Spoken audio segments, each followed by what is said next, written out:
নমস্কার বন্ধুরা, হরে করে কম্বাতে তোমাদের স্বাগত। আমি আজ তোমাদের সাথে মূলোর পাতুরি শেয়ার করব। তোমাদের রেসিপিটা ভালো লাগলে লাইক, শেয়ার আর সাবস্ক্রাইব করার অনুরোধ রইল। তোমাদের মূল্যবান মতামতের আশায় রইলাম। কিন্তু তাহলে শুরু করা যাক। মা কীভাবে মূলোটাকে কাটছে খুব ভালো করে দেখে নাও। মা কিন্তু কম ঝিরিঝিরি করে কাটছে, যাতে খাবার সময় মুখে পড়লে ভালো লাগে। তোমরা যারা মূলো খেতে ভালোবাসো না, তারা এইভাবে করে খেও, একটু ভাত বেশি খাবেই খাবে। কি কি উপকরণ নেওয়া হয়েছে এক এক করে বলছি। 5খানা কুচনো মূলো, চালের গুঁড়ো 6 চামচ, নুন 6 চামচ, বেসন 3 চামচ, চিনি, ধনেপাতা কুচি 1 কাপ, মটর ডাল 5টা কাঁচা পাকা লঙ্কা। তোমরা যখন মূলো কিনবে একটু লালচে কালারের দেখে কিনবে।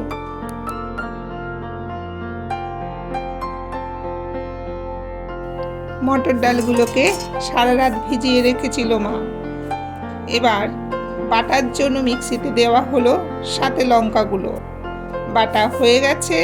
এবার ঢেলে দিচ্ছে মা কুচনো মূলোগুলোর মধ্যে। সাথে দেওয়া হচ্ছে চালের গুঁড়ো, দেওয়া হচ্ছে চিনি,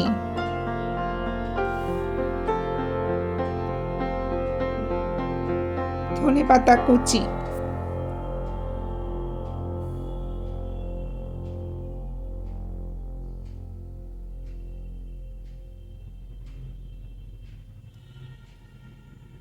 বেসন,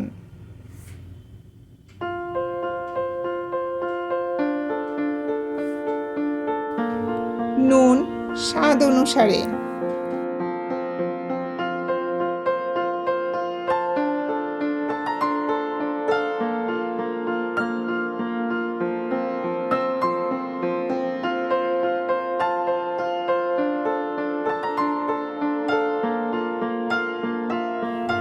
এবার একটু মেখে নিয়ে ওর মধ্যে 2 চামচ সর্ষের তেল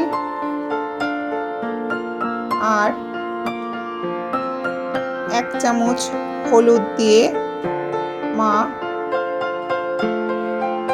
আবার ভালো করে মেখে নিল।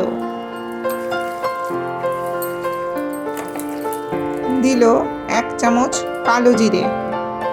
এবার কড়াইটা গরম করে ওর মধ্যে 3 চামচ সর্ষের তেল দিয়ে মাখাটা দিয়ে দিল মা।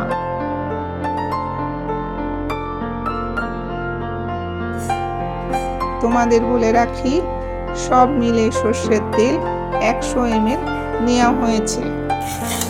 1 পিঠ হয়ে গেছে, এবার উল্টে দিল মা। 2 পিঠ হয়ে গেছে, এবার মা নামিয়ে নিল। আবার একই পদ্ধতিতে মা মাখাটাকে দিয়ে দিল। পুরোটাই ঢাকা দিয়ে লো ফ্লেমে করতে হবে।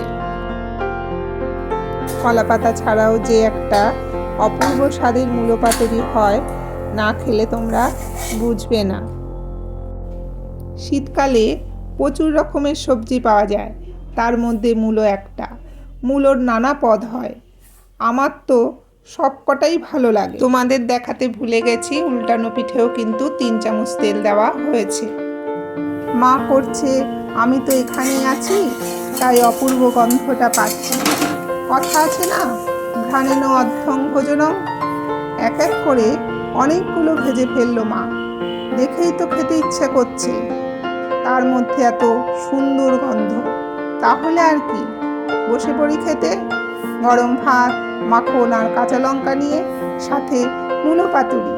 কোনো ঝামেলা ছাড়াই সহজ পদ্ধতিতে একটা সুস্বাদু রেসিপি। তোমরা দেরি করো না, তাড়াতাড়ি করে খাও। তোমরা ভালো থেকো, সুস্থ থেকো। দেখা হবে আবার এক নতুন ভিডিওতে।